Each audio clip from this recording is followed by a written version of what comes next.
ഇന്നത്തെ recipe simple ഇറച്ചിച്ചോറ് ഒരു cooker ഉപയോഗിച്ചിട്ടുണ്ടല്ലോ പെട്ടെന്ന് ഉണ്ടാക്കാൻ പറ്റിയ ഒരു സിമ്പിൾ റെസിപ്പിയാണ്. അടിപൊളി ടേസ്റ്റാണ്, പെട്ടെന്ന് ഉണ്ടാക്കാൻ.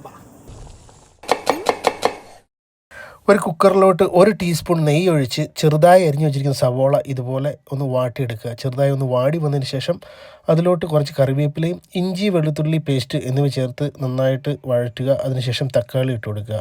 തക്കാളി ഇട്ടതിന് ശേഷം ആവശ്യത്തിന് ഗ്രീൻ ചില്ലിയും പിന്നെ മഞ്ഞൾപ്പൊടി, മുളക് പൊടി, മല്ലിപ്പൊടി, ഗരം മസാല, മീറ്റ് മസാല എന്നിവ ചേർത്ത് മസാലയുടെ മണം മാറുന്നോടം വരെ നന്നായിട്ട് കുക്ക് ചെയ്യുക. നന്നായി കുക്കായി വന്ന മസാലയിലോട്ട് 1.5 ടീസ്പൂൺ തൈരും ആവശ്യത്തിന് മല്ലിയിലയും ചേർത്ത് നന്നായി ഒന്നുകൂടി മിക്സ് ചെയ്യുക. അതിലോട്ട് നമ്മൾ കഴുകി വൃത്തിയാക്കി വെച്ചിരിക്കുന്ന നല്ല നെയ്യോട് കൂടിയ ബീഫ് ചേർത്ത് ആവശ്യത്തിന് വെള്ളവും ഉപ്പും ചേർത്ത് നന്നായി വേകുന്നോടം വരെ നമുക്ക് കുക്ക് ചെയ്തെടുക്കാം. നന്നായി വെന്ത ബീഫും സ്റ്റോക്കും വേറൊരു പാത്രത്തിലോട്ട് മാറ്റി നമുക്ക് 1 ഗ്ലാസ് അരിക്ക് 1.5 ഗ്ലാസ് സ്റ്റോക്ക് എന്ന രീതിയിൽ തിരിച്ച് കുക്കറിലേക്ക് ഒഴിക്കാവേ.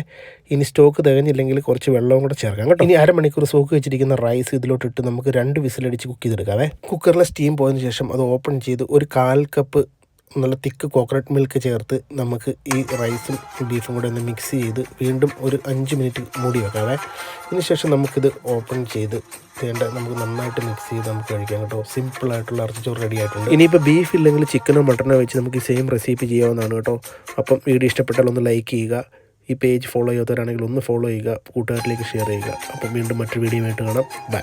Thank you.